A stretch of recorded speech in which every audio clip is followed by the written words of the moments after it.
Hello, good afternoon, everyone. Welcome to the week 8 module for the course Ultrafast Laser Spectroscopy. So today, as usual, we'll be discussing few questions which are the part of assignment, and I have also included few new questions and some revision questions as well, which will help you to get to know the topic a bit more. And since, as we can see, no one has joined yet, we'll wait for some time so that the people join.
So now uh,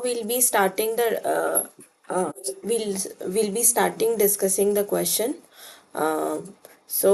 Basically, in this part, in this week, what we had studied was the first, what is the phase matching. The second, that was a new term that was introduced to us, that was a sort of different phenomenon which was some what different from second harmonic generation, which was called as optical parametric amplification and optical parametric oscillator. So the first question for this the first question is, type 1 phase matching is, and actually this question sounds something to be incomplete unless we know what type of phase matching they are talking about, and what does this E and O stand for. Okay, so first of all, let's discuss what phase matching is. Actually, once what we talk about, if we talk about the second harmonic generation, there is something like,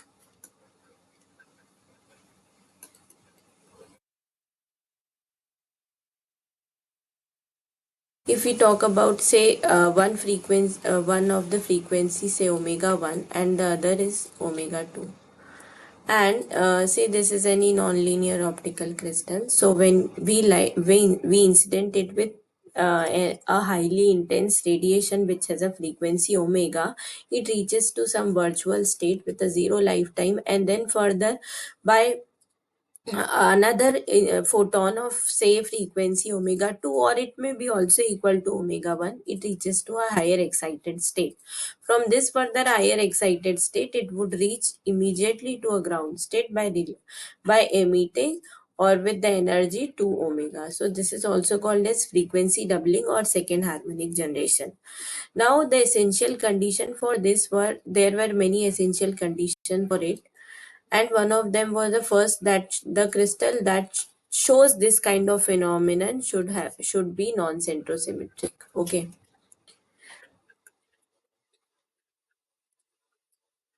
and there is another case. The first is this: it should be non-centrosymmetric. The second is it should have a high value of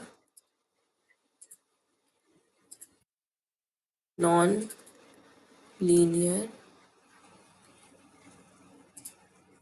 susceptibility,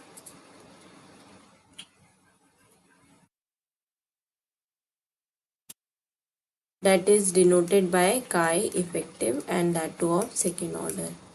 There are many other factors that the pulse width should be low and the spectral width should be high, and there are other factors which we'll be discussing later. But what is this phase matching? The phase matching is, if so far, if you remember, we had constructed a polar plot of refractive index, or the change in refractive index with the change in the angle of incidence. Now, the one of the factor again was, that was birefringence. So, if a crystal is a birefringent crystal, then only it will show this property of second harmonic generation. What was refringence? Birefringence was like you keep a crystal and incident a light over it.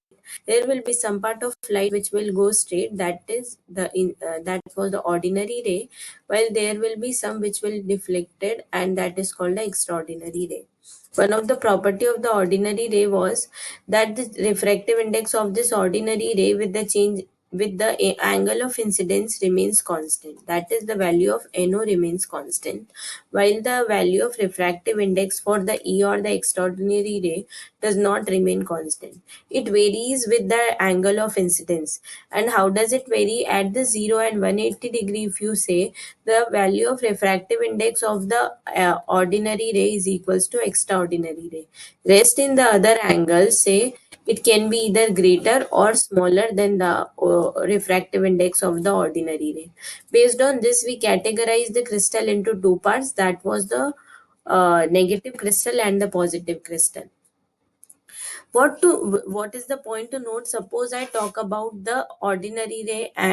suppose I talk about the positive crystal. In case of positive crystal also, say the refractive index, there will be two cases for the second harmonic generated light also. That would be like if the frequency or the 2 omega or the secondly harmonic generated light, in that case also for a birefringent crystal you will get two kind of rays, that is the O ray and the E ray.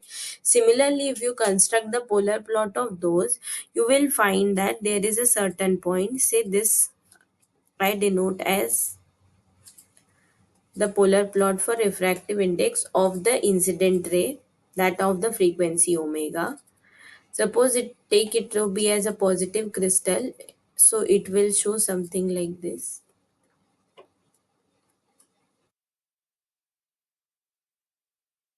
And since it is a positive crystal, you can also say that for this the value of refractive index will be positive one. So say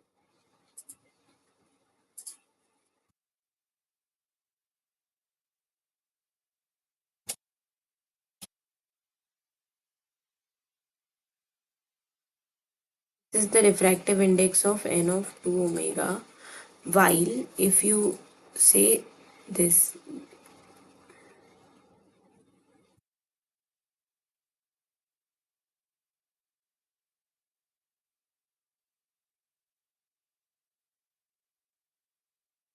okay, so it seems to be not very clear. I'll try to draw it in a better way.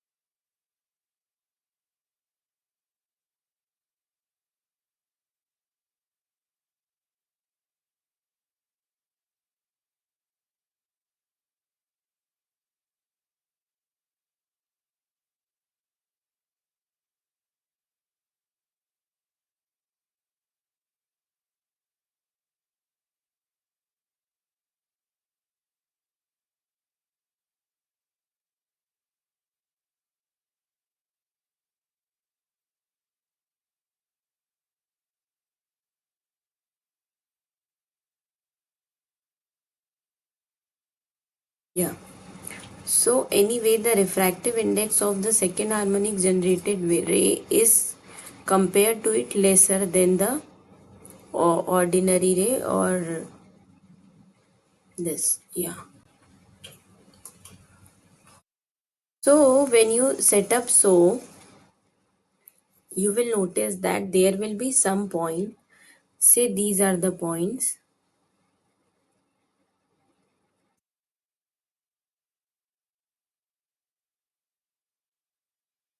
There will be few there here you will get 4 points where the ordinary ray of the ordinary ray of the two secondly harmonic generated will be equal to the extraordinary ray of the incident frequency omega. So at this point, when the refractive index of the two are equal, this condition is called to be as a phase matching condition. So, since here in this phenomenon, or called as the second harmonic generation, where you see that the frequency is omega one and omega two, they sum up to to give a frequency omega one plus omega two. Okay, there can be a situation that is inverse of this. Say this omega 1 plus omega 2, they split up to give omega 1 and omega 2 individually.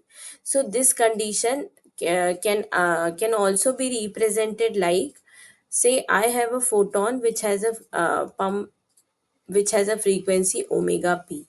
Okay, when it is incident, the system reaches to a virtual state, say a higher excited state. Now what I do is stimulate it with another photon which has a frequency of omega s. Okay, what happens is this is similar to some way similar to the stimulated emission which occurs. It will stimulate the the system of higher energy to emit photons, and that too of the equal frequency of omega s, where it reaches to somewhere another state, and from there it reaches to the ground state by emitting a frequency omega I. If you look carefully to this figure, it is somewhere similar but opposite to that of the second harmonic generation. Here, what we are talking about is, for every case, whether you talk about second harmonic generation or you talk about the optical parametric amplification, in both the cases you will see that the condition necessary is the phase matching condition. Okay, now phase matching condition refers to that the like the product of delta k into n, that should be equal to for all the cases. Okay, so mathematically if we try to write it, it will be written as,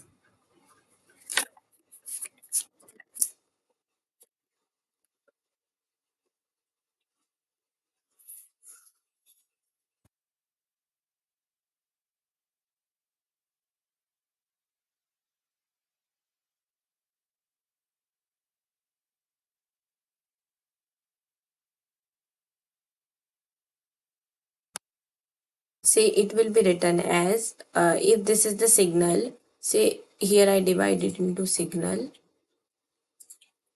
pump, and idler. Okay, now the figure which I had drawn here, we had shown that the frequency of the photon that is incident on the system, that is omega p. Okay, then it reaches to somewhere higher state by absorbing this amount of energy. It reaches to a higher state by absorbing this, and where it is incident by a photon which has frequency of say omega s, and which leads to the amplified emission, and where it reaches to another state, and from there it reaches to a ground state by emitting frequency omega I, sorry, emitting the light of frequency omega, and here it emits, or it gives an amplified signal of light which has a frequency of omega s. In this case also we follow the same rule which we had followed, that the phase matching should occur, and which this we can write as np into omega p should be equal to ns into omega s, and n plus ni into omega n. As you can see, this equation also follows the law of conservation of energy and conservation of momentum as well, and this equation can be given for the collinear beams. So the another condition is the beam should be collinear to each other. For this phase matching condition, we have divided this into several types. They are type 1, type 2, type 3, depending on what is the polarization of these individual beams. Say S for the signal, I for the idler, and P for the pump. So here we have also given a table where you can see, say if for the type 1 condition, the two signal and the idler should have the same polarization. Now suppose for the vertical polarization I write it to be as O, and for the horizontal polarization and I write to be as E. So in this case, or the type 1 phase matching, the signal and the idler should have the same polarization, say O polarization, and the pump, the light which is incident should have the opposite or the 90-degree polarization, say the horizontal polarization, which I'll denote here as E. Okay, now there can be a case opposite to this. Say I can also say that the signal and the idler can have horizontal polarization, but and the pump will have vertical polarization. This case is also similar to the above case, and both of the cases can be called as the type 1 sort of phase matching. There are other types of phase matching as well. Now one more thing to note is, suppose in the above diagram you say uh, omega p is the highest frequency. So the what will be the relation of the wavelengths of lambda p, say lambda I and lambda s? We can also say that the lambda p would be the lowest, then would be lambda s, and then would be lambda I. Okay, one more relation is the lambda I, that is the wavelength of idler and the wavelength of signal can also be equal. It is not necessary that the wavelength of signal is lower than wavelength of idler. So this is the relation. Also, uh according to this, we have divided the different kinds of or the type of crystals or the type of system. So in the case of type 2, as you can see, the idler and the signal, they have different polarizations, while the pump has polarization that is similar to idler. The case can be vice versa also, where signal and pump have the same polarization while the idler has a different one. There is a different kind of type 4 also, where all the three have polarization, that is a horizontal polarization of light. So as you can see from the table, there are different kind of systems: type 1, type 2, type 3, type 4, and so on till type 8.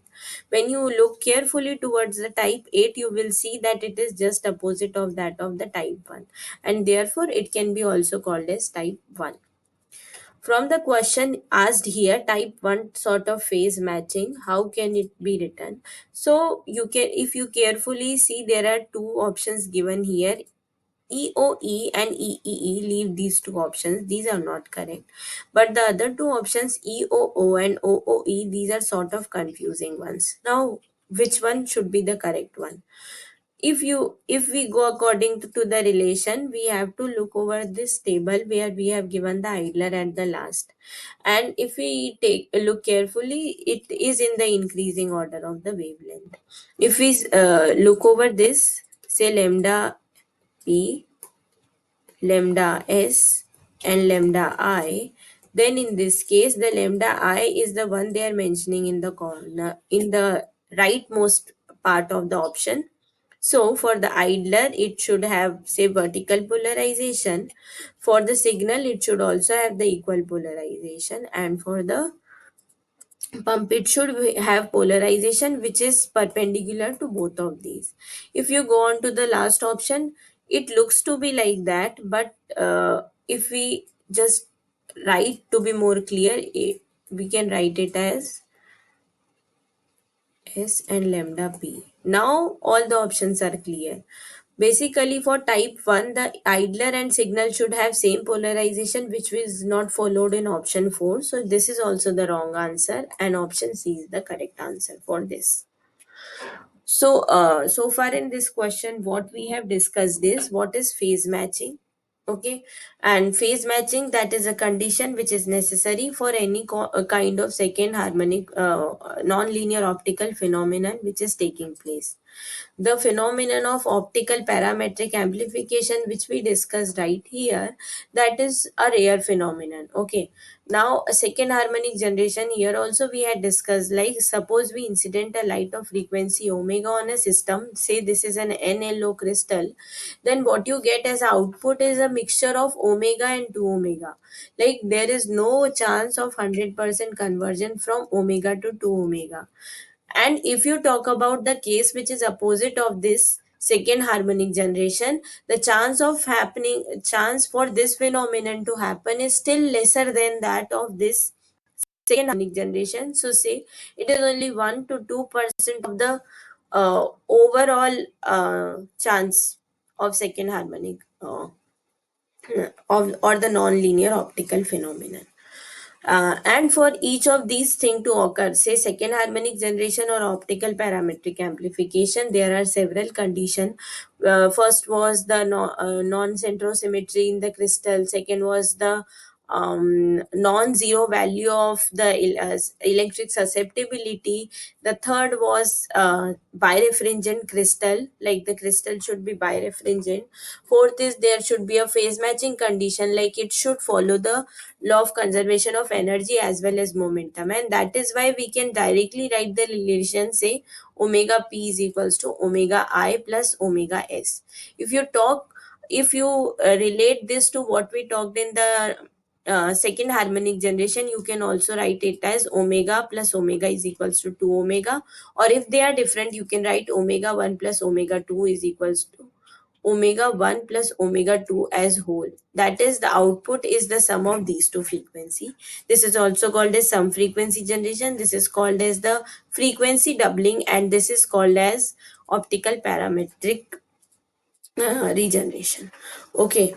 And according to that also, we divided each of these into different types based on the polarization of the signal, idler and pump. Also, we had also given that the what is the order of wavelengths of each. For the idler, it has the lowest energy, the highest wavelength, and the signal and idler can also have the same frequency or the same wavelength. And if the case is so, this is the case opposite to that of the frequency doubling. And yeah, the wavelength of pump is the lowest. Okay. Now, suppose I say the value of what you incident on the system is 532, it will be divided into somewhere called 1064 nanometer. Okay. So, you can get from the visible range, you can get IR or say further lower values. Now, based on this, type 1, type 2, type 3, type 4 are the different types of crystals which or the nonlinear optical crystals which show nonlinear optical activity, and based on their polarization of the output beam and the input, they are divided into these categories. The answer for this question is the third option. And why is this so? Because if you arrange them or you categorize them into what we had studied from right to left, the wavelength of say the signal and the idler should have the same polarization for type 1 type of phase matching, and the pump should have the perpendicular polarization. Okay. Now we'll move on to the next question. Wavelength of the pump, idler and signal are usually in order. Okay, so this is what we have studied somewhere here only, and we have also discussed the answer to this question, that what is the order of wavelength. So I'll write this same here also.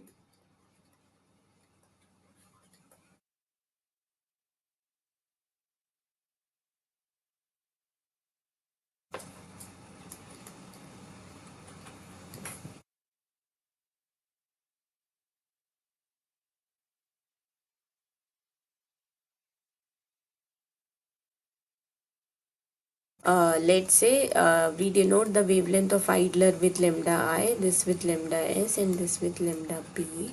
Okay, so the relation is normally mathematically, if you talk about the highest energy photon should have the least wavelength. Okay, if you talk about omega p, it should have the lambda p should be the least one. Then, upon excitation to a higher energy state, a photon of lower energy, say lower frequency, say omega s, is used to the amplify the signal and release the photons which have the frequency of omega s. Further, the omega s or the say the lambda s would be higher than that of the lambda p, and the say the frequency of idler wave light ray, say omega I, is further lower, and therefore the wavelength for that would be the highest. There can be another case, as I told, that the frequency of omega s, the frequency omega s and omega I can be equal, and that we can write as omega p is equals to twice of omega I. And in this case, the two will be equal, so here we have to insert this as well. Okay. Now, if you talk about the three, say the third represents the idler, the second represents signal, and the first represents pump. In this case, the frequency of first, say pump, cannot be the highest. Sorry, the wavelength of the first cannot be the highest. So this is a wrong option. Similarly, we can also cross the fourth option, because in this case, this first is greater than second, which cannot be possible, which is not possible in any case, although this case can be possible, like the I and first and second can have equal values, but this thing is not followed always. Most often, in most of the cases, the thing that is observed, or the case that is observed, is the wavelength of idler is the highest, which can be equal to that of the signal, and the wavelength of pump is the lowest. So option A is the right option to this question. Okay. Now, so far in the first and second, if any one of you have any doubts, please ask.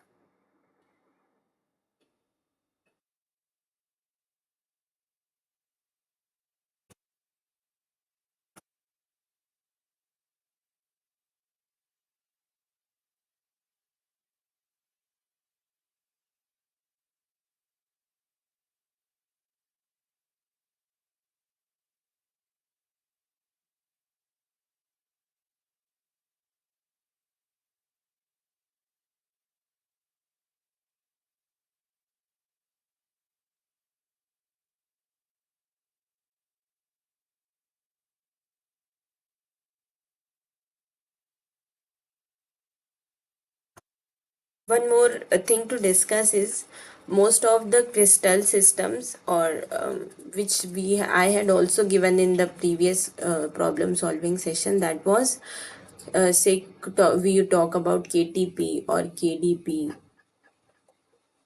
What does this KTP stand for? Potassium titanyl phosphate. KDP stands for potassium dihydrogen phosphate, LBO.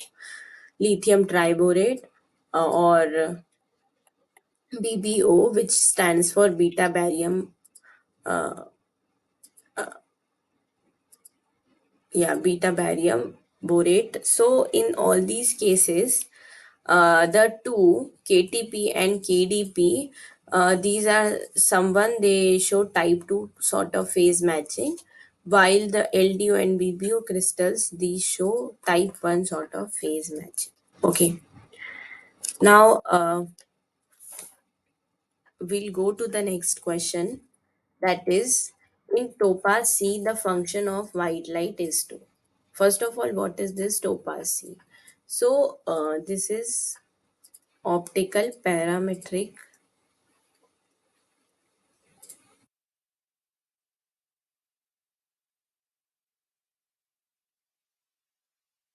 amplifier, which we had discussed in quite detail in this week's session videos. So, for understanding or to get the answer to this question, let us see a quick review of what is topaz C and how is the working of topaz C. So, mhm,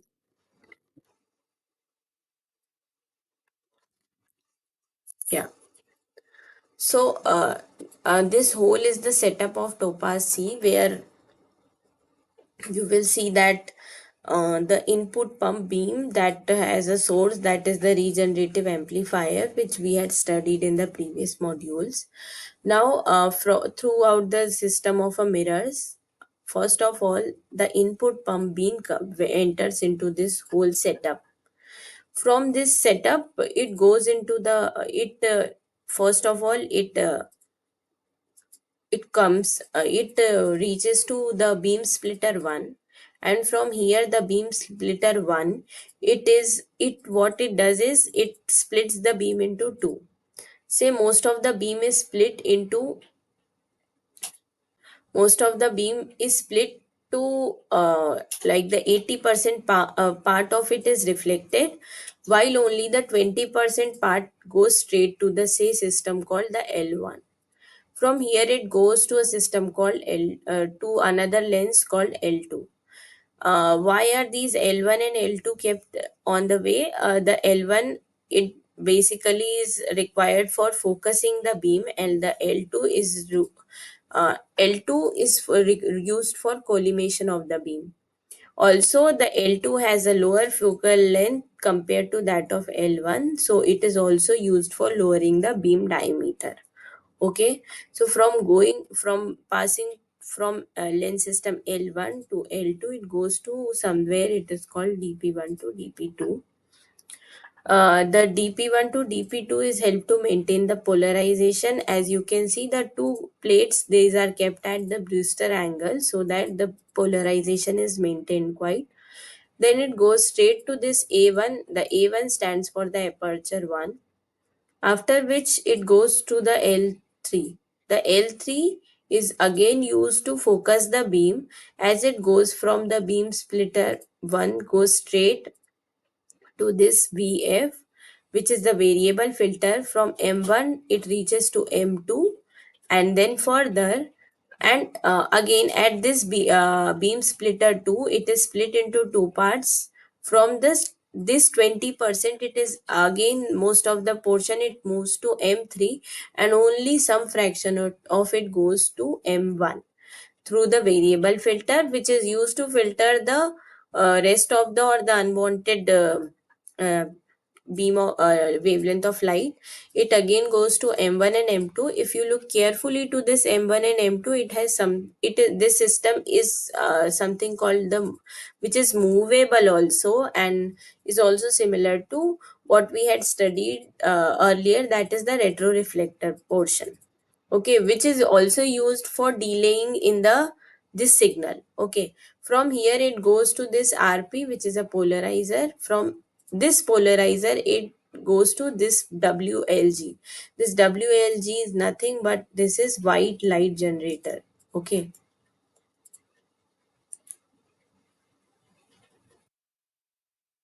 this white light generator is a titanium sulfur, titanyl sulfur plate, which is used to generate the white light.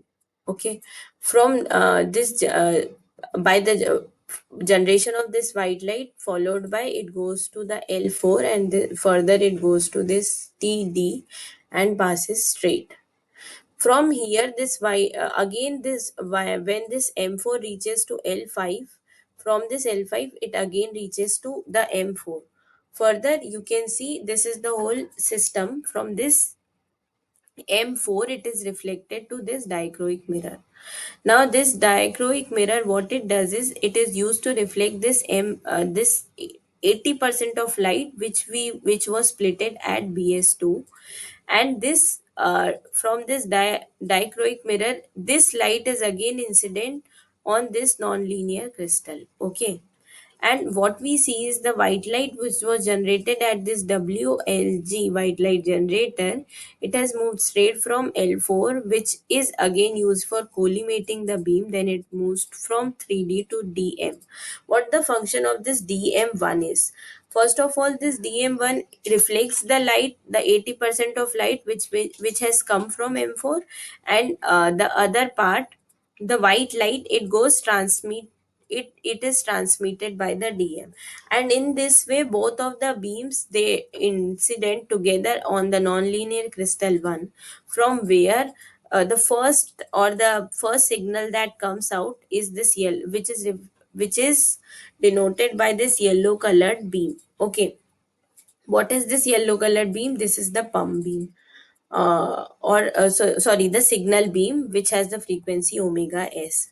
Now what is the pump beam here? The pump beam is somewhere here, that is the uh, omega p, and the small fraction of the signal, that omega s, that is a mixture which is used for the stimulation or the release of the frequency omega s, that is done by this white light, which is denoted by uh, which is indicated by a blue line in the figure. From the M5, you can see the M5 or the signal beam is reflected by M5 to M6. From M6, it goes straight through a system of L6 and L7 and goes to the dichroic mirror 2. Okay, now here as you can see, there was one fraction of light, the 80% of light, which was reflected by the beam splitter 1. It goes through a system of say M7 to M8 to M9 to M10, then to M11, and then to M12. From the M12, it reaches this dichroic mirror DM2, and here the dichroic mirror, it reflects the light. that is the 80% of light, which is the pump beam 2, and the yellow light, which is also called the signal beam. And both of these meet, and the dichroic mirror, it transmits the signal beam, and second, it reflects the pump beam 2, and these two meet together at the nonlinear crystal 2, which is basically used for the amplification of this weak signal, which earlier we got. Further, after the amplification, it moves out of the cavity. Okay, and again from the as you can see from the DM3, the 80% of the pump beam light, or the PA2, again moves out of the cavity. So basically, you have two output beam here. Okay, now going on to the question what was asked to us in the topaz, what is the function of white light? If you talk about white light in this figure, say the our case was omega p was the the frequency of the pump beam light. Omega s was somewhere, which was the amplified signal which we could get. Okay, and here is the omega I. Okay, now see here, in this whole figure, when 20% of the light goes straight through the system of M1 and M2, the white light which is generated, it has a range of frequency. Out of these frequencies, whatever we want, or whatever matches with our, where the condition of phase matching is followed, that particular frequency, which is a part of this white light, act as the signal beam. Okay, and this signal beam is the one which is incident on this non-linear crystal for the generation. So basically, the white light, it is used to amplify the signals. Okay, why? Because see, the signal what you got here at last, the from this figure, the white light performs this function.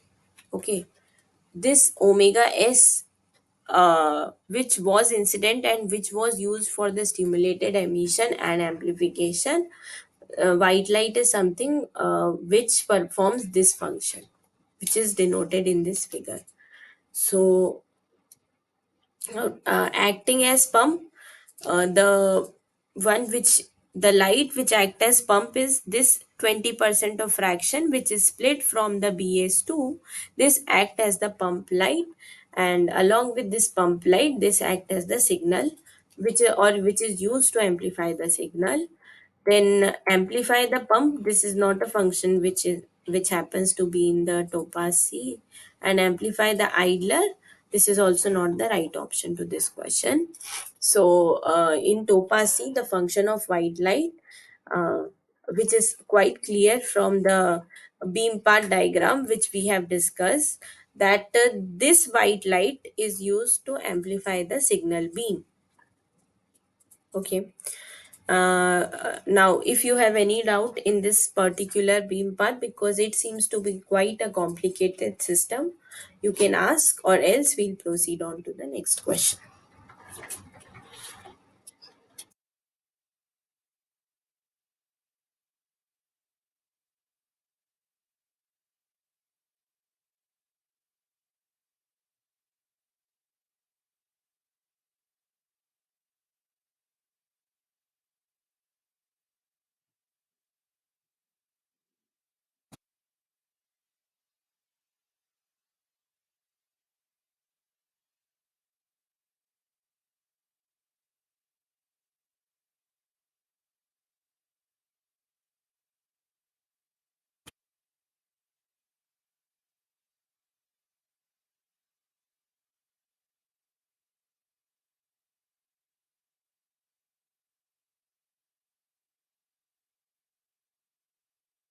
Yeah, so we'll proceed to the next question.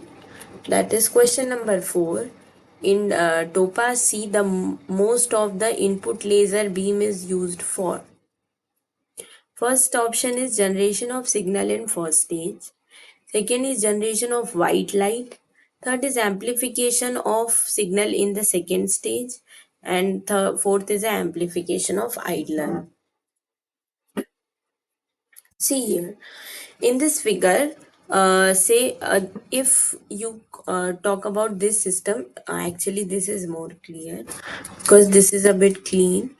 So we'll look at this figure or this diagram.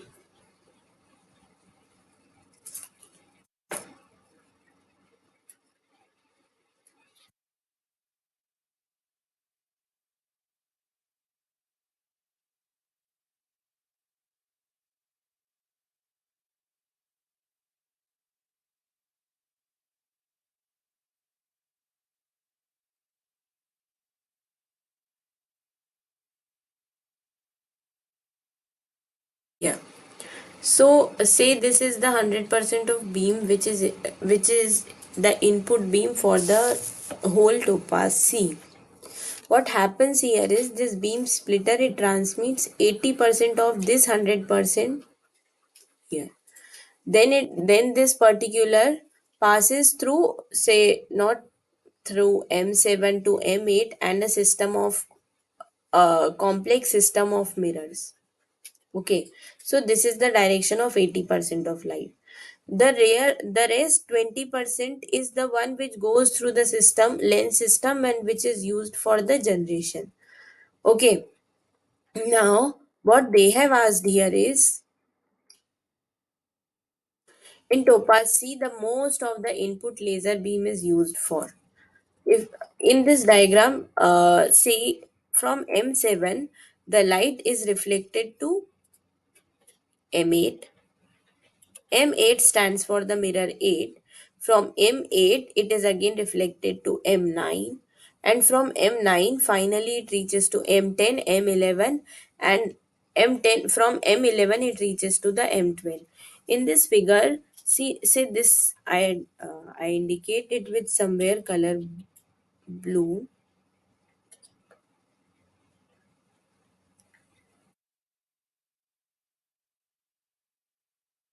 Yeah, it will be more clear.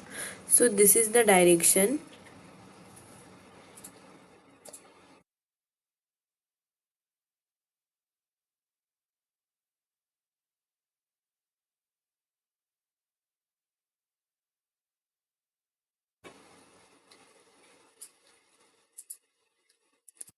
This majority part of light, which was the 80% of the input beam from M12, it incidents on the DM2. Okay, and this DM2 is the dichroic mirror which reflects this 80% of light, and because of this reflection, it is incident on this NLO crystal second. Okay. Meanwhile, this DM2 also transmits this input or the signal beam, which reaches again to this in non-linear crystal second. At this point, the two meet, and therefore we can say that most of the part, or the 80 to 90% of the input beam which was splitted by this beam splitter through a system of mirrors is used for the amplification of the signal, or say the amplification of the signal in stage 2.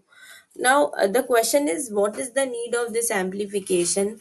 Why? Because earlier what we discussed, that this phenomenon or this process has very less probability to occur. Now, to for the signal to be a little bit intense, we need to amplify this signal, and this same or this function is fulfilled by the two-stage amplification which is done. The one which is done by this NC1, the signal when is further incident on the nonlinear crystal 2, and simultaneously we incident it with this 80 to 90% of the input pump beam, then this happens, or then the amplification of the output beam happens. Okay, so answer for this is amplification of the signal in second stage. Okay, and what about the other options? The generation of white light, that is done by this TD plate. And what is the other thing? Generation of white light is also done by this 20% or this fraction of light which comes here.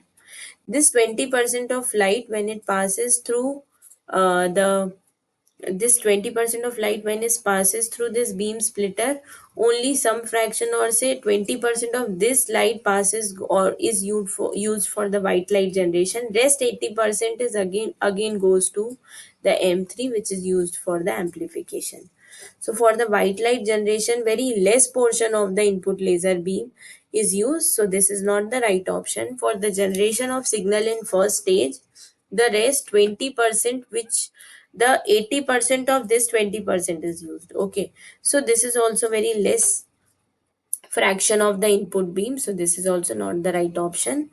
For the amplification of idler, basically also we do not use it. So answer to this question is amplification of signal in the second stage. Coming to the question number question number 5.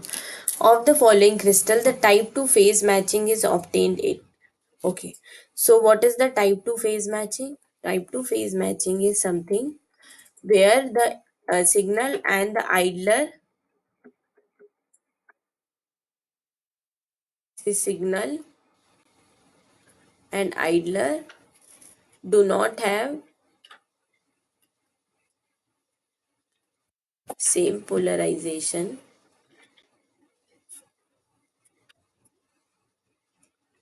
but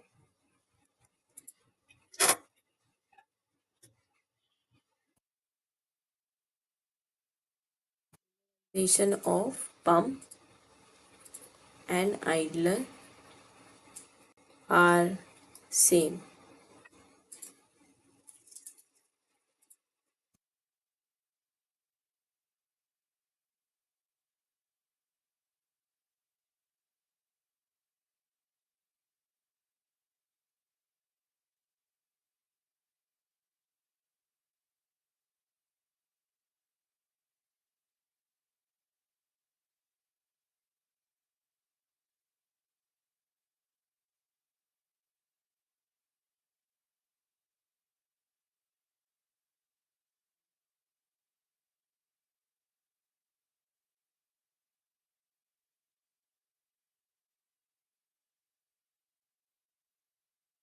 So in the case of type 2 phase matching, say the signal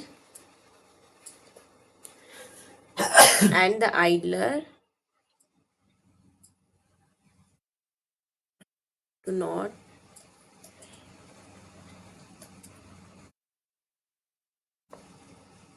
have same polarization.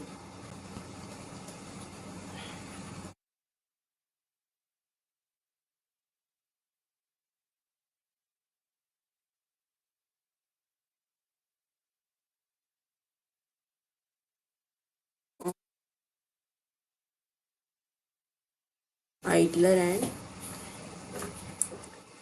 pump beam are the same. Uh, Basically, this is a more theoretical question. Most of the commercially used nonlinear optical activity showing crystals are KTP, KDP, LBO, and BBO. Out of these, the LBO and BBO, these show type 1 sort of phase matching. And based on these properties of the catalytes, you can make use of whatever according to whatever uh, your choice of or your interest. You can select whatever type of crystal you need. The KTP and KDP are some crystals which show type 2 sort of phase matching.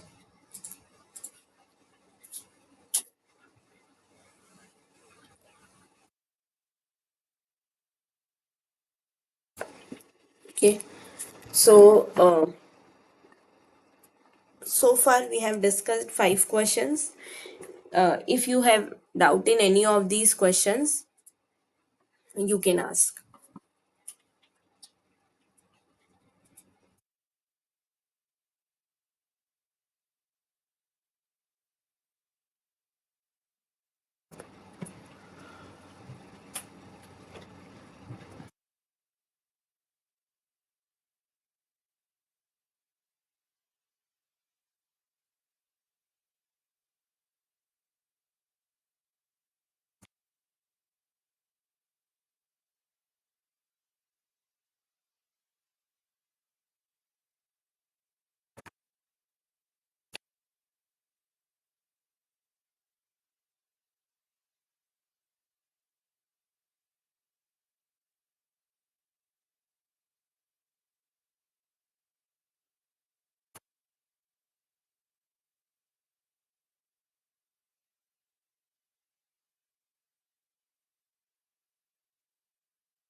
Okay, we'll go to the question number 6.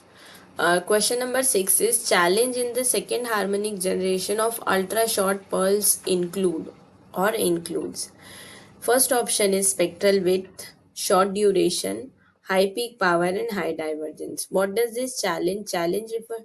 Challenge means like what are the problems which uh, are a hindrance for an a short pulse to be used for second harmonic generation. So basically for the second harmonic generation, if we do a quick revision, for the second harmonic generation we had studied an equation, and that equation gives the relation of intensity of light or the intensity of the second harmonic generated light beam. So the equation states that it depends on the square of second order nonlinear susceptibility, then second order nonlinear susceptibility multiplied by sine of delta KL by 2 upon delta KL by 2 whole square multiplied by I naught into I naught of the or the intensity of the incident frequency and its square. Okay, or best I would write it in a proper way. Say it depends on the intensity depends on the inten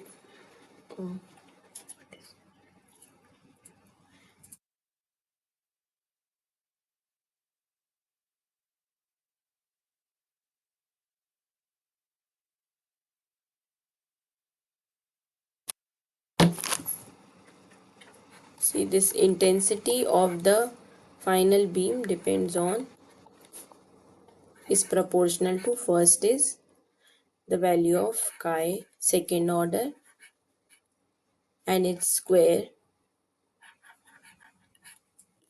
and it also depends on the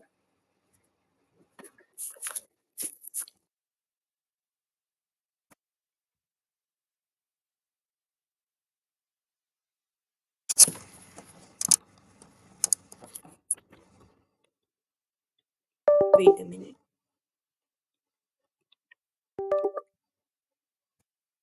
It also depends on the intensity of the incident light. Talking about ultra short pulses have quite high intensity. So that is a good point to for them to be used for second harmonic generation. Okay. So high intensity, that is a good point. Now, since earlier we talked about that the shorter is the pulse, the more are the number of modes logged. Okay, that is the more are the number of modes logged, and therefore the spectral width for the pulse is high. What does this spectral width means? Width means it does not have a single value of wavelength or some values of wavelength. It has a large values of modes logged. Okay, now this why is this spectral width a problem? Why? Because when we studied about this intensity, we wanted a situation where the value of delta k is almost equal to 0. Okay, and now in this case, the sort of phase matching is sort of a difficult condition, and we cannot get this delta k is equals to 0 easily. And because of this reason, ultra short pulses have this spectral width act as a challenge, or is a challenge for the second harmonic generation by using ultra short pulses. Then, although they have a short duration, and they also have a high peak power.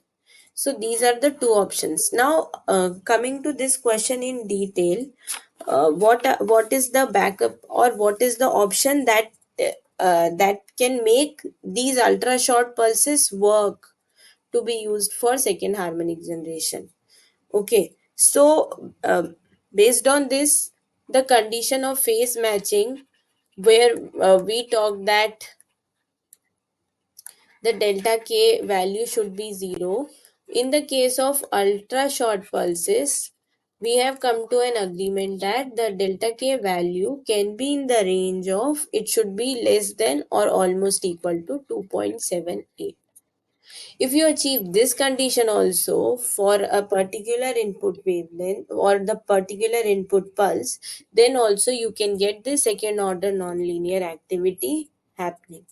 Okay, now also there is another condition through which we can cut short, or through which we can just use the ultra short pulses, and that is the value of nu, like the delta nu should be as large as possible. If you get the delta nu large possible, the value of delta t would be less, and therefore as the pulse width is reduced, there are more chances that at certain values you will get the phase matching condition which is required for the second harmonic generation using ultra short pulses. Basically, what are the two main problems for the in case of ultra short pulses is, although the intensity of the light is quite high, so the overall value, which depends on the several factors, one of them is a good point in case of ultra short pulses. So this is not a drawback.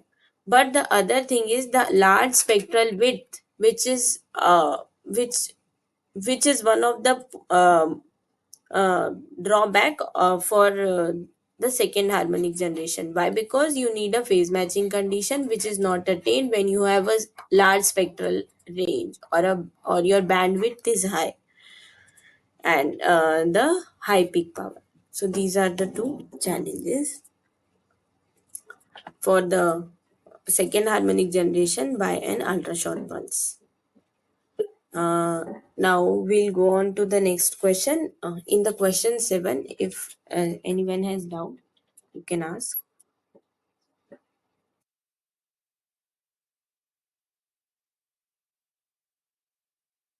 Yeah. So related to this ultra short pulses and second harmonic generation, we have one more point to discuss, and that is, say, uh, there is one more term, that is a group delay, which we talked about. Now, what is this group delay? Like, say, lot of the modes are packed in a pulse. Okay, now for the pulse we say that the light is the wave function can be given as psi, which is a function of position and time, is equals to,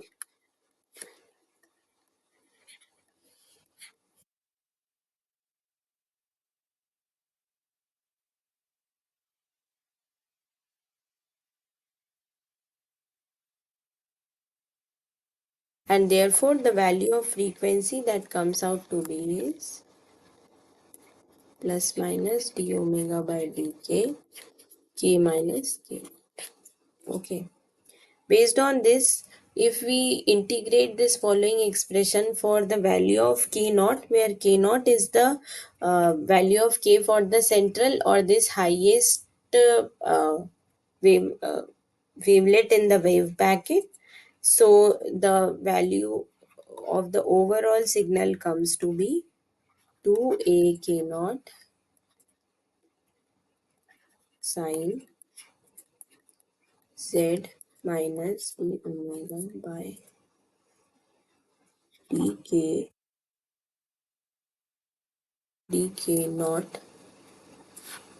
as a function of t delta k whole upon z minus d omega by dk naught function of time.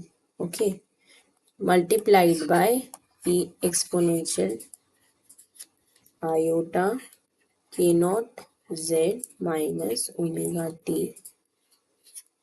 Okay, and this whole thing k naught z we get from the incident or the central value of the wavelet, and therefore when you check for this expression, the diagram of the wave packet comes to be like this,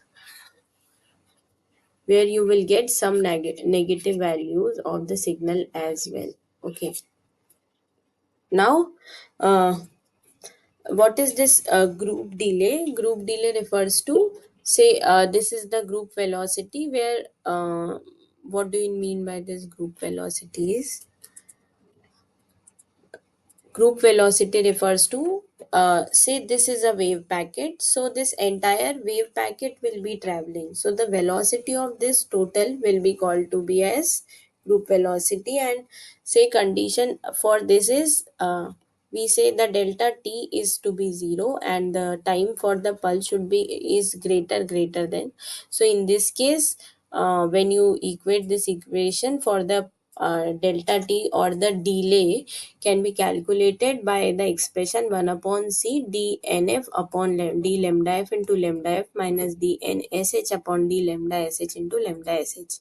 What is this nf? This nf is the refractive index of the fundamental beam. Lambda is the free wavelength of the fundamental beam multiplied by wavelength of fundamental beam minus the refractive index of the second harmonic generated light upon divided upon the wavelength of the multiplied by the this wavelength. Now what is the time delay? For the time delay we can say the delta t tends to be 0 and we want it to be 0. So for this case, considering this 1 upon c comes to be 0, and what relation you get is the change in the refractive index of the particular the change in the refractive index of the fundamental beam with respect to the wavelength should be is two times that to the change of the is to that of the change in the refractive index with wavelength for the second harmonic generated light. And this is somewhat this is what we will be discussing in the next question. If the difference in the passage time of the fundamental and the second harmonic light through the NLO crystal is smaller than the pulse width, then what is the thing that is followed? Okay, so based on the whole process or the whole equation that we have studied, we could calculate that is somewhere called as the delta t or the group delay. Now, group delay we want it to be less or say equal to 0. When you talk about the difference in the two, if the pulse width is lesser or smaller than the group delay or the change in t, say,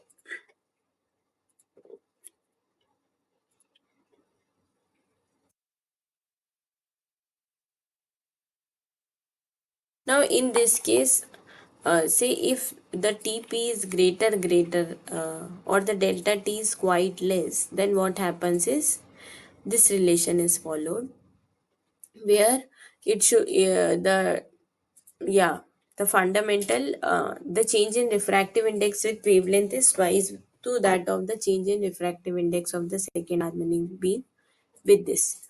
Okay, so this is the case when the pulse width is greater than that of the time difference. Now, if you talk about the opposite case, in this case, if the TP delta T is greater, then in that case, what happens? It is definitely not equal to 0. So the situation which is followed is not this one, because this is the case the two are not equal anytime. So in that case, these two things will be followed. One is the change in refractive index of the fundamental will be lesser than that of the second harmonic, or it will not be equal. They cannot be equal in this case. Okay. So these two are not the options to this. This question can be solved using the following equation, which is given as say delta t is equals to 1 by c, change in refractive index of the fundamental beam with wavelength multiplied by the wavelength of fundamental beam minus change in refractive index of the second harmonic beam divided by the wavelength of the second with respect to wavelength multiplied by the wavelength of the second harmonic. Okay. When you solve this question, you will get the relation correct. Also, for the different crystals, we could get the value of LiNbNO3, LiIO3, and KDP. These are all the nonlinear optical systems which are used for the second harmonic generation. And based on this, we found that the delta T or the delay should be least or as small as possible. It should be almost equal to 0. And the least it is, the better NLO it is, material it is. So based on this, the KDP is the best out of the three, which has the least value of delta T, and also which is the greatest value of delta nu, difference in the frequency. So for a crystal to be a good NLO, the delta should T should be least and the delta V should be highest. Now suppose I tell you, for a two crystal system, say if the value of delta nu is the highest, why? Because in that particular range, the change that is covered is more. The change in frequency that is covered is more. That is why we need a higher value of delta nu. Okay. Now we'll move on to the next question, that is question 8, which is optical parametric generation is reverse of the sum frequency generation, necessarily involves generation of two different colors, is less probable than sum frequency generation, does not conserve momentum. Okay, so optical parametric generation OPG, when you talked about, we had talked about a situation where, say, these are the conditions or these are the relation between the idler and the,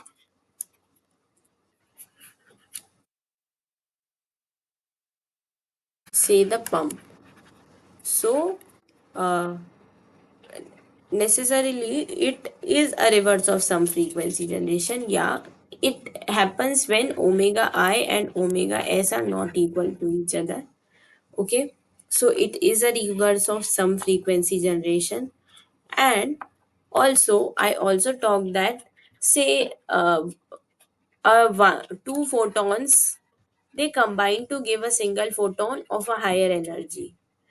So, what do you say? This phenomenon is more probable compared to when a single photon is split into two photons of different energies. That is why this process has a higher probability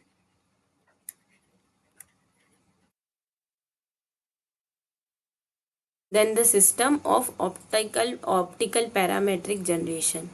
So, we can also say that the optical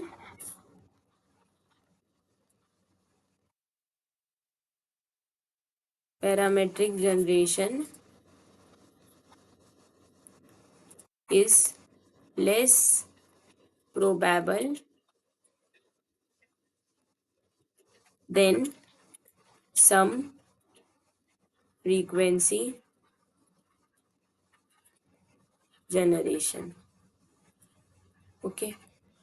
And based on the discussion which we did earlier, we can say that in both the cases, whether you talk about optical parametric generation or say second harmonic generation, in both the cases the law of conservation of momentum is followed. So this cannot be the right answer, and this is since it is a multiple selective question. You can also say that necessarily involves the generation of two different colors. It is not necessary. The colors can be same as well, because we had also talked that there can be a situation where omega I equal to omega s, and in this situation both of the beams will have the same color.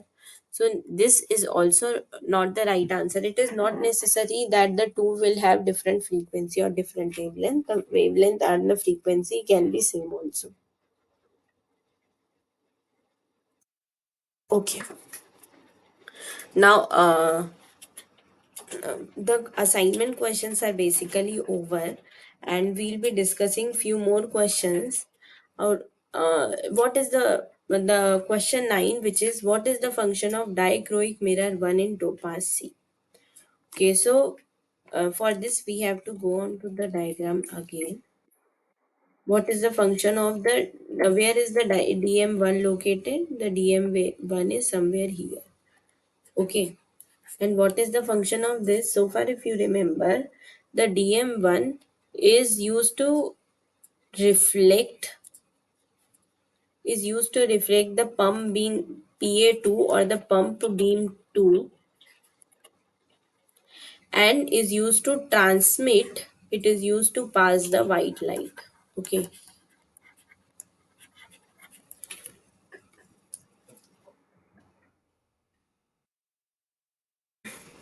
Dichroic mirrors or the DMs we had also used earlier also, where this type of system is used to transmit one wavelength of light and used to reflect the other, and based on this only it transmits or it separates the two.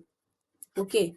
Now here it is performing a different function, where some wavelength of light, if we keep it on the way of light, one beam of light is separated, or with one beam of light is incident, and the another beam of light, if which is unable to be transmitted through this, which has a different wavelength, goes straight. When these two they meet at a certain point. Okay, so what is the function of dichroic mirror? If you see at the options, in topaz C is to separate excitation light and fluorescence light. Actually, the total is to separate. Yeah, now the question will be complete. What is the function of dichroic mirror in topaz C? To separate excitation light from the fluorescence light. Here we are not discussing about the fluorescence light. This is not the right option. Fundamental from the second harmonic. Basically, here the second harmonic generation process is not happening. And one more important factor is, if you look in the figure carefully, what they have done is they have like say this is the incident beam or the beam with frequency omega. If they would have incident the same with on this nc2 or say nc1 crystal, what would happen is this omega 1 would double itself to 2 omega. Okay, and then the second harmonic generation process would have happened. And if this process would have happened, the process or the chance for the optical parametric generation to happen would have would be reduced. So in order to avoid the same, what we have done is we have not incident the pump beam alone on the crystal. Along with that, we have also introduced the signal beam, so that the function, that is the OPG, happens. Okay. So the third option is some frequency of the from the fluorescence. No. So the last option is to separate the white light and the pump light, or to transmit the white light and to reflect the white light. Basically, this would be more correct or would be a correct option to this question. What the dichroic mirror does is it transmits the white light and reflects the pump light. Okay. Uh, at this point, almost all the questions for this week's topic are over. In order to have a quick revision of whatever we have done in the last 7 lectures, I have also kept few questions which are a part of the topics which were covered in the earlier module. So we'll be discussing few of these questions again, and these are from the different assignments which we have covered.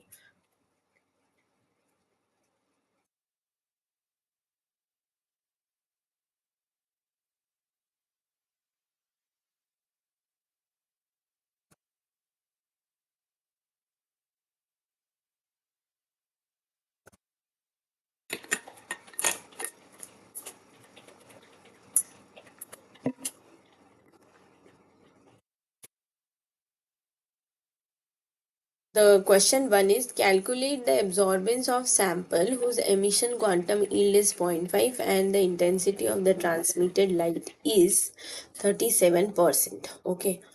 Now there are different processes associated with when a system is incident with a light.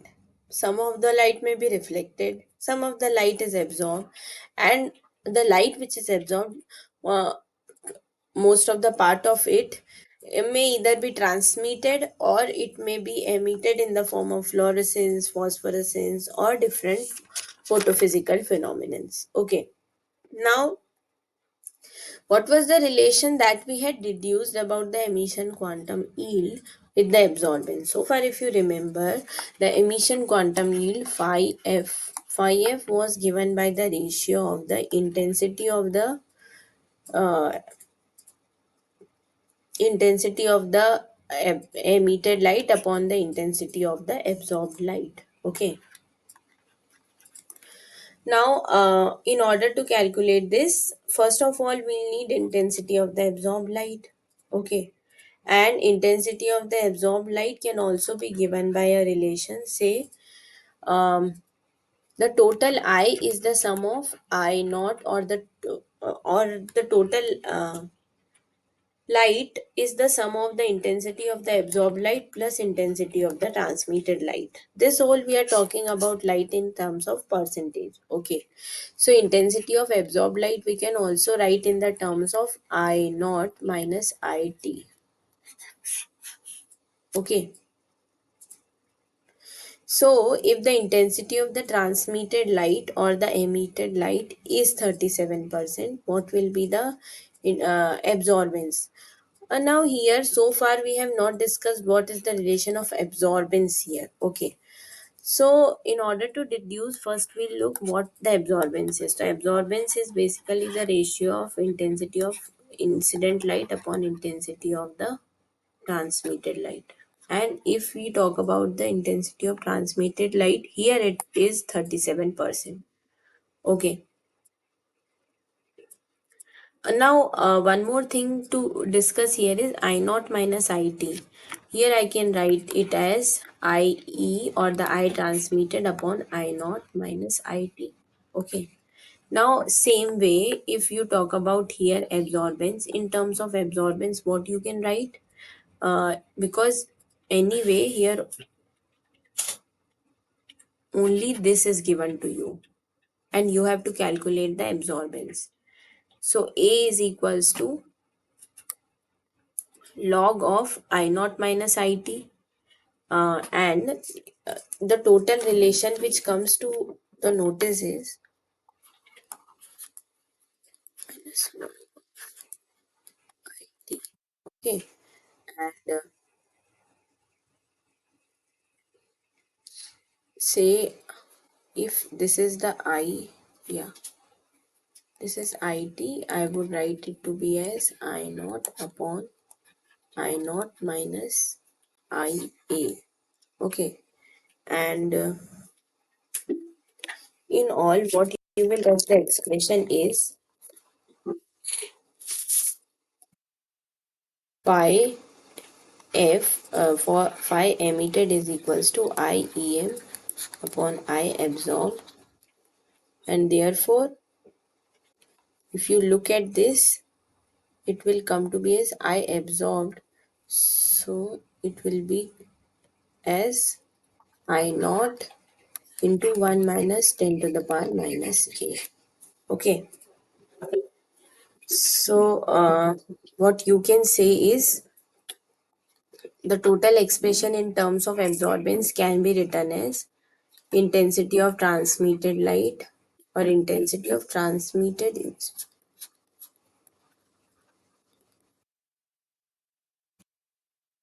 whole upon I naught into 1 minus 10 to the power minus a. Basically, from this equation only, we can get the value of absorbance and value of I naught. Okay. And since that is given to us already, so we can just substitute each value in the equation.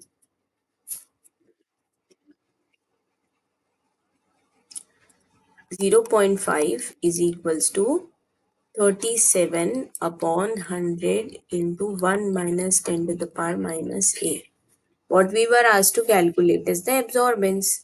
So we'll just rearrange all of these. So we can write 1 minus 10 to the power minus a is equals to 37 upon 0.5 into 100. It comes to be 37 upon 50 is equals to 1 minus 10 to the power minus a. When you just put the values and solve the simple math, what you will get is,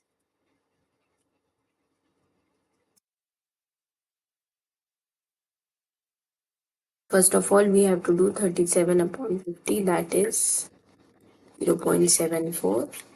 Then what we do is 1 minus 0.74 is equals to 10 to the power minus a. Okay.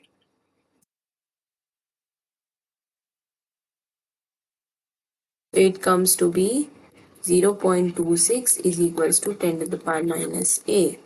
Then if you want to calculate, take inverse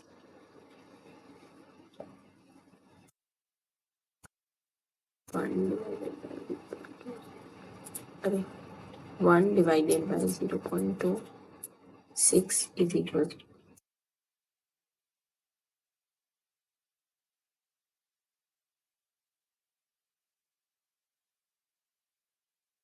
yeah. So log of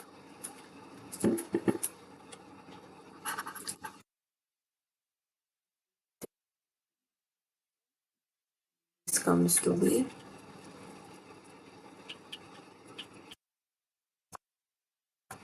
0.5. Yeah. Okay.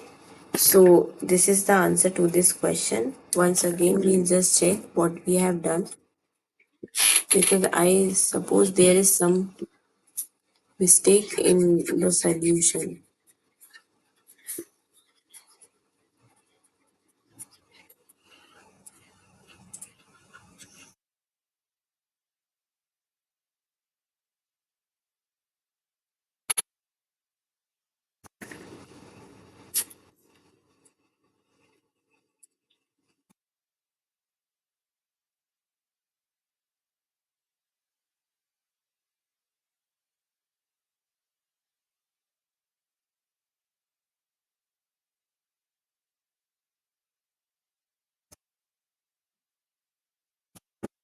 See, first of all, we had shown A is equals to log of I naught upon IT.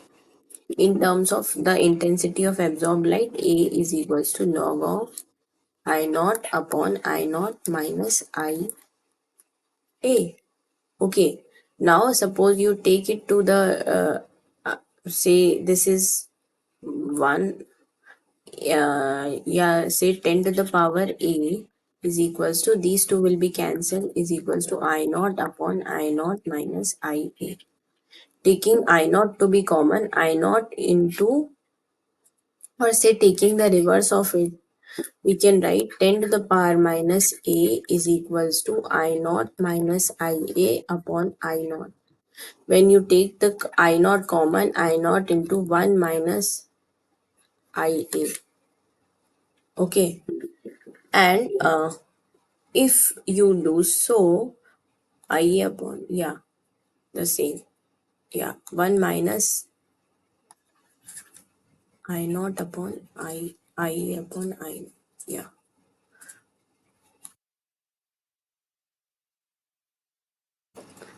Okay. So what you get finally is uh say this is I naught, yeah, 1 minus I naught into 1 minus IA, and finally you will get, say, I naught into 1 minus 10 to the power minus A is equals to IA.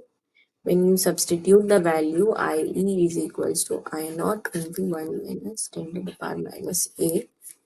Finally, if you solve this question, what you were supposed to do is 0.5 is equals to 37 upon 100 into 1 minus 10 to the power minus A.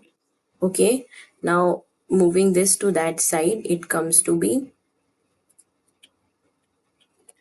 1 minus 10 to the power minus A is equals to 37 upon 50. Actually, I've solved it in a short step. When you do the same, 37 divided by 50, you will get the answer 0.74. And to solve this, that is 1 minus 10 to 1 minus 0.74 is equals to 0.26 is equals to 10 to the power minus 8 is equals to 1 upon 0.26 is equals to 10 to the power 8. In order to get a value of a, we'll take the log of both, and the answer will come to be 0.58. Okay, and this is the final answer to this question. The answer, I'll write it in a clear and a better way here.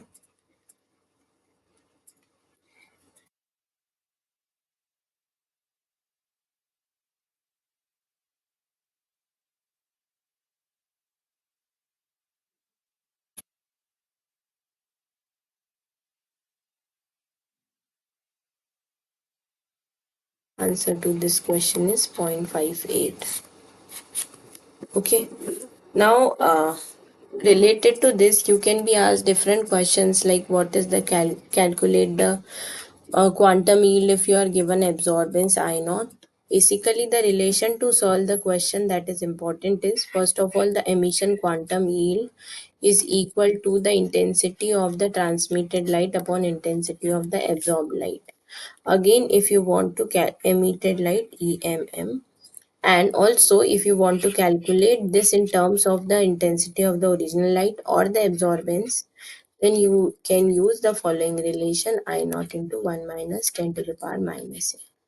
This is the overall relation, which is quite useful and is asked many a times. So it is better to remember this question and similar questions related to this. Moreover, this formula is the most important one. Now we'll go on to the next question. Name the following TEMXY modes. Okay. So for this, what is this? For any signal, say a beam is incident, a collimated laser beam is incident on any surface. Now what kind of beams you will get on the surface?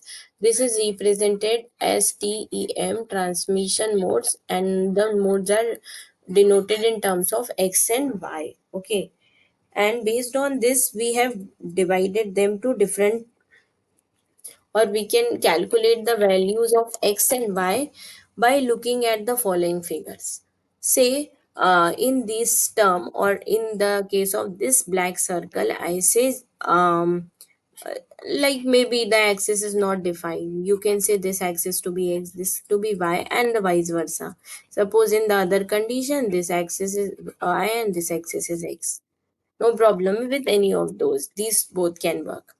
Now, in order to calculate or in order to note or find what is the value of x and y in each case, there is a trick. What the trick is, you have to just see what are the number of lines that pass. Okay, and say finally for all these figures, I what I do is I just select what uh what is the value, what is which one is x and which one is y. So say for this one or all of these, what I do final is with respect to x, look at this as x and this to be as y. Okay, so for in this case, what are the number of white bands or what are the number of divisions do you see? How are these divided and with respect to which axis?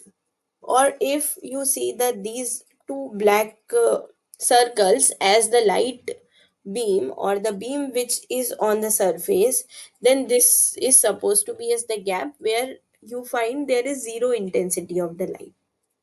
In the first case, you will see that there is no such area where there is zero intensity of light.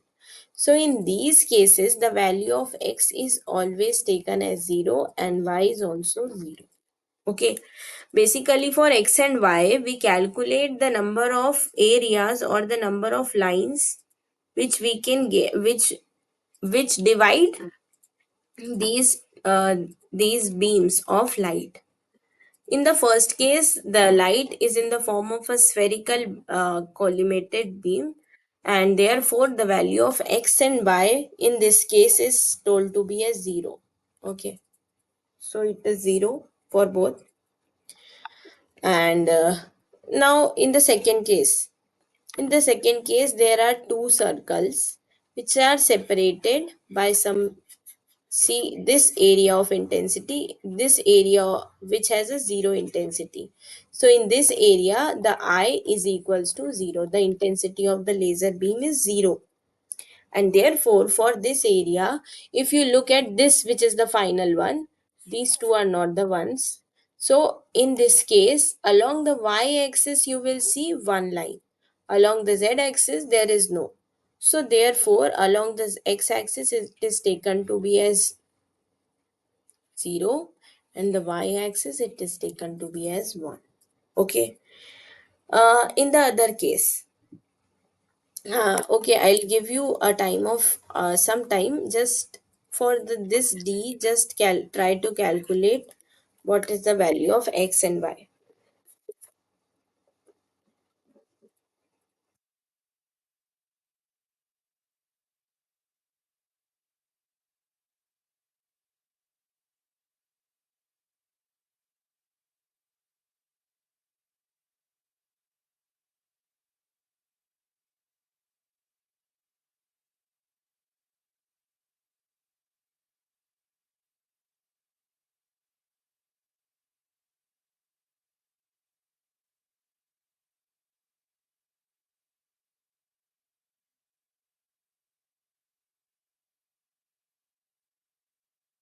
Do you have any answer to this question?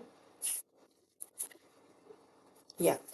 Okay, so see this D is just opposite to that of what is shown in the figure B.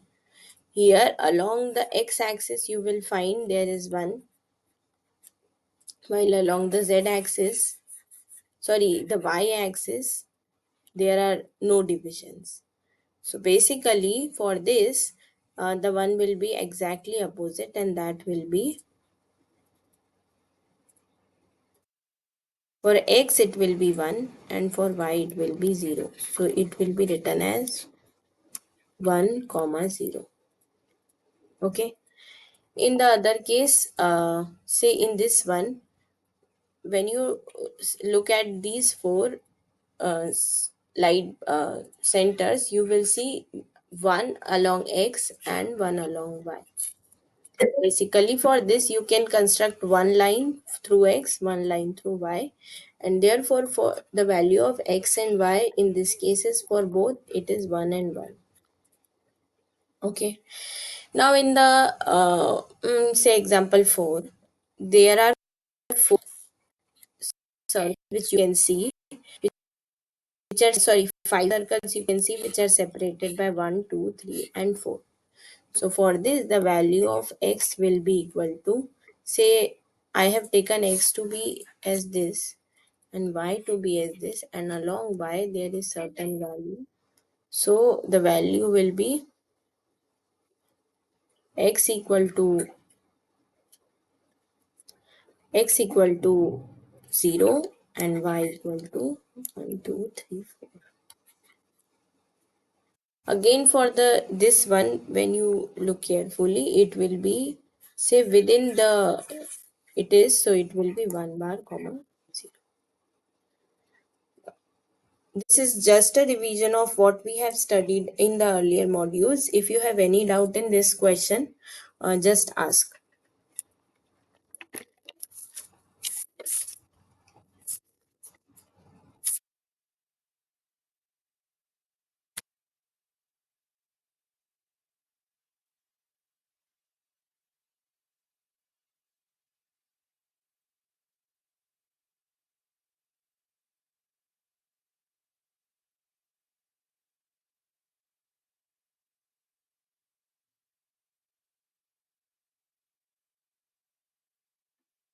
Okay, so now we'll go on to the next question, that is question number 3, that is stimulated and spontaneous emissions respectively are. First is coherent and incoherent. Second is omnidirectional and unidirectional. The third is polarized and unpolarized. The fourth is polychromatic and monochromatic. First of all, let's do a quick revision of what are spontaneous and stimulated emissions. So, say this is a system which where you incident it with certain frequency of light and it reaches to a higher excited state. From this excited state, if it emits without any external stimuli, then this kind of emission is called the spontaneous emission. Okay. Now, in the second case, if you incident the system with light, it reaches to a higher state, say from N1 to N2. Okay. This is N1, this is N2, this is also N1, this is N2. Now, the whole population has some assembled in N2, but for the emission, if you incident it with a single photon, all the population, it suddenly comes out and reaches to the ground state by the emission of the same frequency. Say this is the this is also new. Now, in the presence of any external stimuli, in presence of any external stimuli, if the emission occurs, then it is called to be stimulated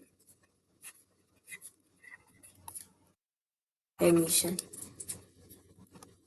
Okay, the same case happens. Now, say um, in case of stimulated emission.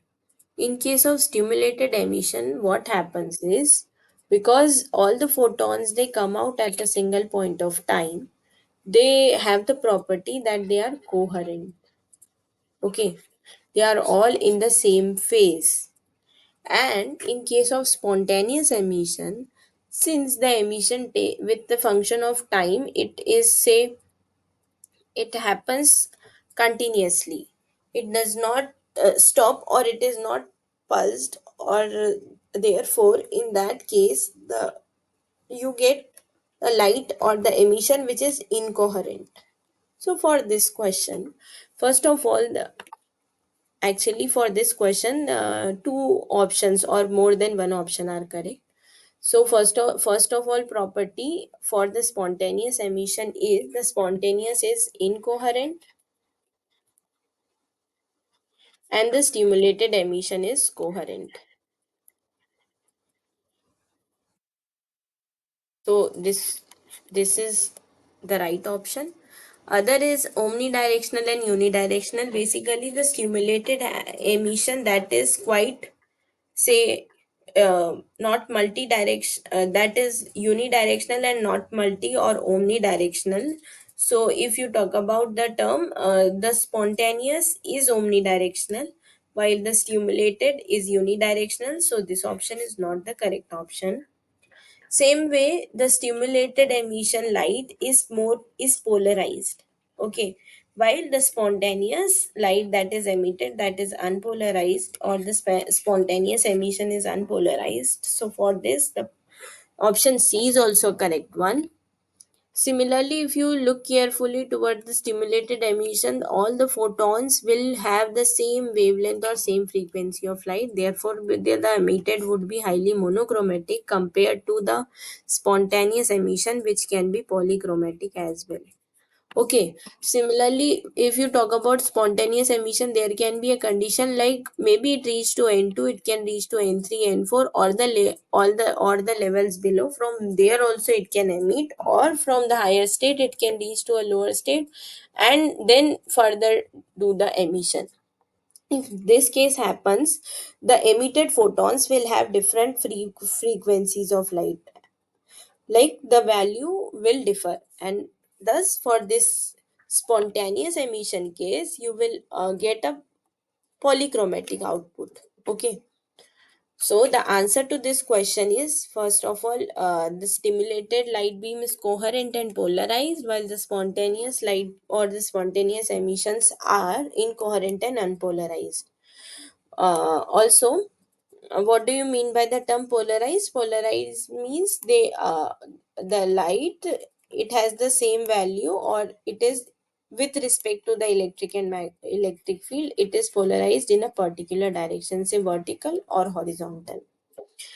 Now, we can also, from this whole question, what are the terms we did revise? First is the spontaneous emission, stimulated emission. One more term to discuss is, say, the absorption which the system absorbs, that also happens in the presence of some photon which incident over it, and therefore the absorption can also be called as the stimulated absorption. Not only the emission, the absorption can also be the stimulated one. So stimulated and spontaneous emissions, what are the property of those? Also, the stimulated light which is, or the stimulated emission is quite intense compared to the spontaneous emissions. Okay.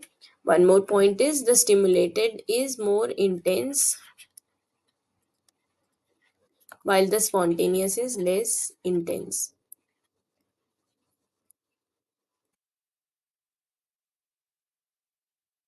Now, we'll go on to the question number 4. What is the question number 4? The question number 4 is, calculate the wavelength of transition from E3 to E2 and E4 to E3. So here I have drawn, say, the energy for this is minus 0.08 electron volt. Okay. Now, here I have drawn certain energy levels E1, E2, E3 for a system. And E1 is the most stabilized with the energy of minus 8 electron volt. Now, what we need to calculate is, suppose the system, by absorbing certain amount of energy, reaches from E1 to E3. So if it reaches from E3 to E2, what will be the wavelength of light it will emit? Or and second is, if it from E4 it comes to E3, what is the wavelength of light it will emit? In order to calculate this, first of all, what we need to calculate is, what is the energy difference or delta E from E3 to E2. When we look over this, E3 minus E2 comes to be, or say, E3 minus E2 is equals to minus 2 minus of minus 4, that comes to be 2 electron volt. Okay. Now the wavelength, we need to calculate. And also we know that the electron volt, it can be converted to joules. The second thing is, in terms, what is the relation of this joule, that is the energy, with that of the wavelength. Using this relation, we'll convert this to the value and we'll calculate what is the wavelength. Okay. Now, to convert from electron volt to joule, what we'll do is 2 multiplied by 1.6 into 10 to the power minus 19 joule per coulomb, and what we'll get is 3.2 into 10 to the power minus 19. And this is what our answer comes to be in joules. So the energy for transition, I'll write it in a better way.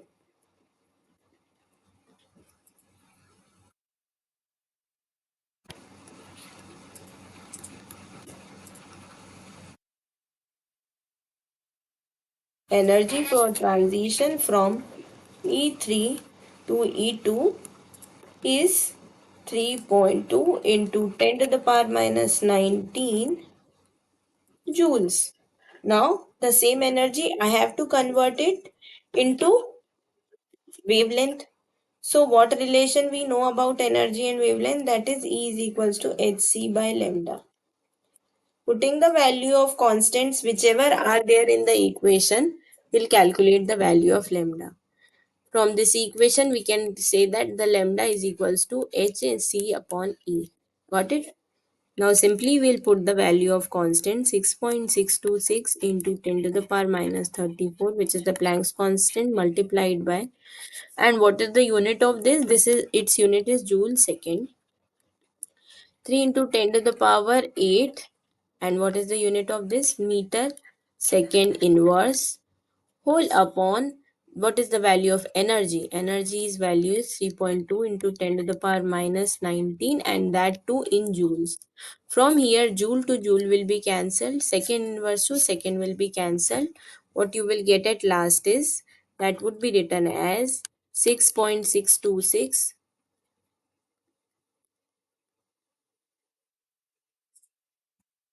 into 10 to the power minus 34 into 3 into 10 to the power 8 whole upon 3.2.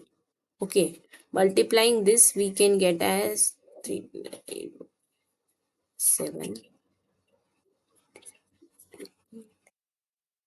19.878 divided by 3.2 into, cancelling all the powers, what you will get at last. See here, I forgot to write 10 to the power minus 19. It will go to the numerator, and minus 34 plus 8 minus 26 plus 19. The answer will come to be a 7. And if you divide 19.878 by 32, 3.2,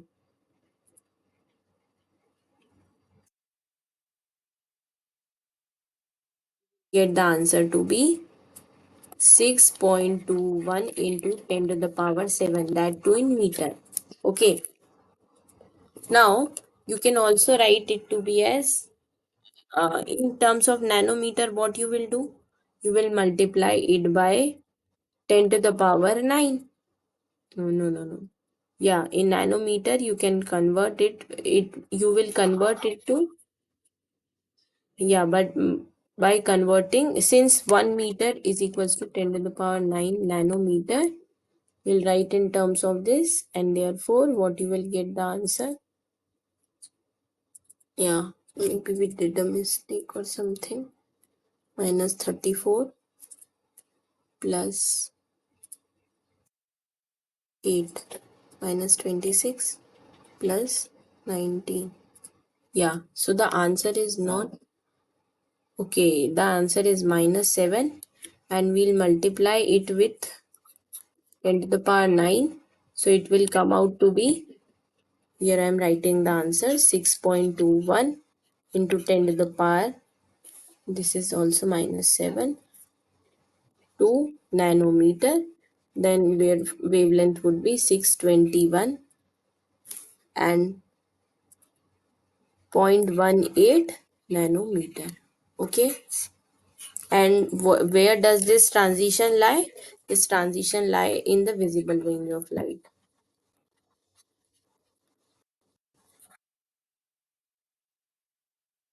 Again, this is part of the question. So for this answer is 621.18 nanometer. Okay. Then again we have to calculate the another thing, that is E4 to E3 transition. For this again we'll just rub all the, or else we'll go on to the next slide. Yeah. Say now we have to check for the values. For E4 to E3 it was 1.0 to 2.0. Okay. Yeah.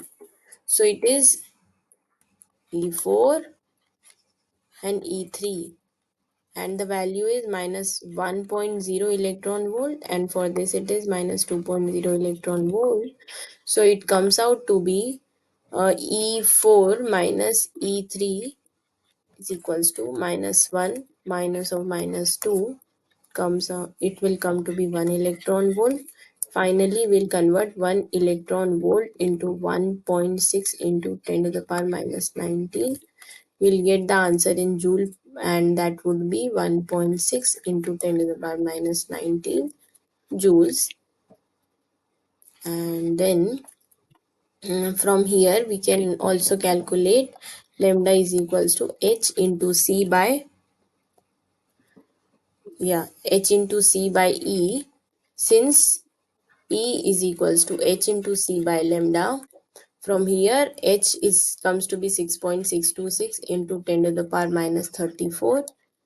Again 3 into 10 to the power 8.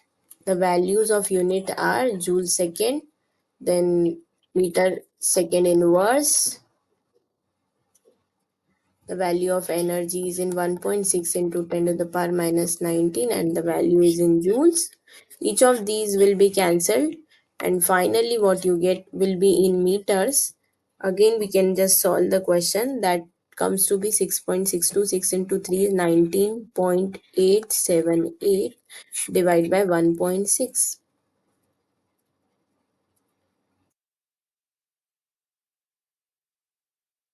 So it will come to be 12.42 into 10 to the power minus 7, right? In terms of meter. Now if you want to convert into nanometer, you convert, multiply by 10 to the power 9, and it would be 12.423 into 10 to the power 2 nanometer. What your answer will be 1242.3 nanometer. So this is the answer to this question. Yeah.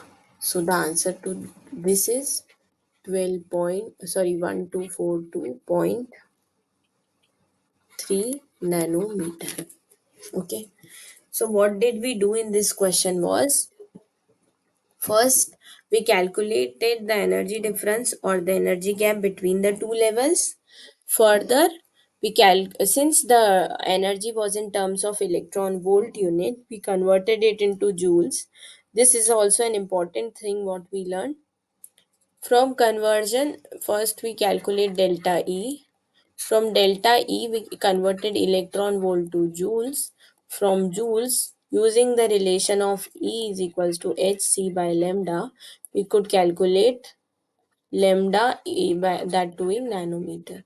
So these are the important aspects which we discussed for this question. So far in all of these questions, uh, what we have discussed, I feel we need to think over the. I need to think over this question of 10 modes. Further in the next video, I'll just make sure, because there I suppose there is some confusion in this, in the answer of this question. So we'll discuss it again. In the third question, we talked about the spontaneous and stimulated emission. What are the different properties for spontaneous and stimulated emissions? And in the question number 4, we discussed how to calculate the wavelength of transitions. Okay, basically all these questions are somewhere which we had discussed, which were part of the previous assignments, and although I've changed the values of each, so that we get more variety, and we have to find or we can calculate the unknown values from the basic formulas which are given to us. So far, if you have any doubt in any of these questions, we can discuss, or else, since we are up with time, we can just close this session for today.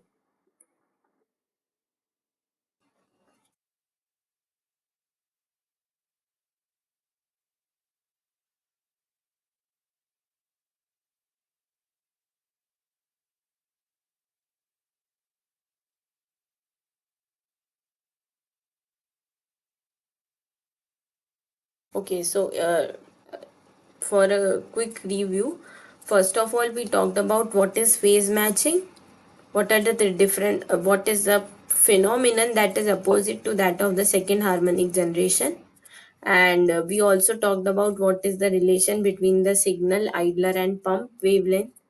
Then what is the, in brief, we also talked about how does the topaz C, which is basically the optical parametric amplifier, works, what are the different kinds of beams, how many time, how the amplification is done, how the complex system is being maintained or or does work, which beam is used for the which purpose.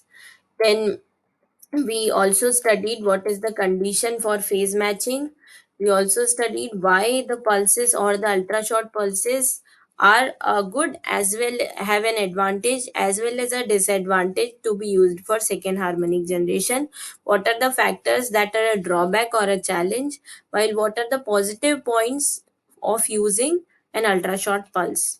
We also discussed a small part of group delay, that is a part of the uh, ultrashot or the optical paramagnetic amplification. What are the conditions which are necessary to be maintained for the system to show such phenomenon.